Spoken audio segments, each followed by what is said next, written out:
प्रिय साथियों नमस्कार। मैं डॉक्टर जी के गोस्वामी। आज हम आपसे चर्चा करेंगे सेकेंडरी विक्टिमाइजेशन। आपने विक्टिम शब्द सुना होगा, विक्टिमाइजेशन सुना होगा, लेकिन इसमें सेकेंडरी क्या है?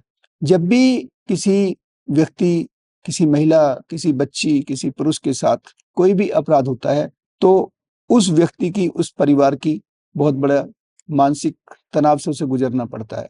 जैसे रेप है या कोई भी और इस तरीके की, कहीं किसी के साथ लूटपाट हो जाए या कोई लड़ाई झगड़ा हो जाए, तो जो ट्रॉमा होता है विक्टिम में, अगर उसको किसी सेकेंडरी फैक्टर के द्वारा अगर उसमें बढ़ोतरी होती है, बहुत सारे कारण हो सकते हैं उसके, तो उसे हम सेकेंडरी विक्टिमाइजेशन कहते हैं।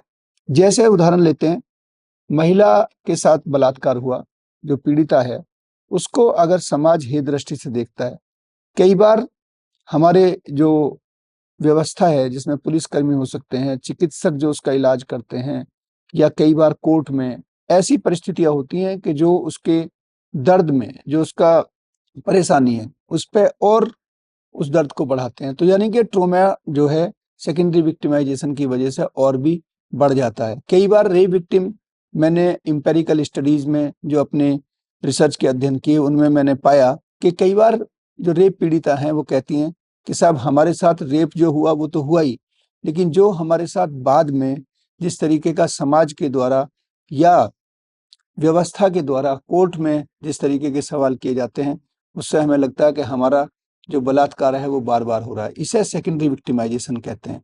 तो साथियों, एक सभ्य समाज में हमें विक्टिम के प्रति हमदर्दी के साथ साथ हमें उसकी मानसिक स्थिति को भी बेहतर बनाने में योगदान करना चाहिए।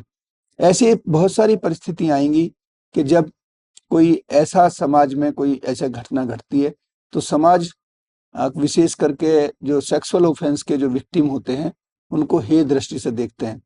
स्टूडेंट्स में भी मैंने पाया है, ऐसे रिपोर्टिंग आती हैं कि जो रेप पीड़िता जब स्कूल में जाती है तो सभी लोग उससे दूरी बनाते हैं। मेडिकल जब इंस्टीट्यूशन में मेडिकल परीक्षण के लिए जाते हैं तो वहां भी उनके साथ तरह तरह के ताने देना या उस पर और लांछन लगाना, या इसी तरीके से पुलिस का व्यवहार। तो कहने का तात्पर्य ये है कि हमें सेकेंडरी विक्टिमाइजेशन को न्यूनतम करना चाहिए, हमें अपने व्यवहार में सुधार करना चाहिए, और जो पीड़िता हैं या जो भी अपराध के पीड़ित हैं उन्हें हम मुख्य धारा से जोड़ें, इसमें हमें ध्यान देना है।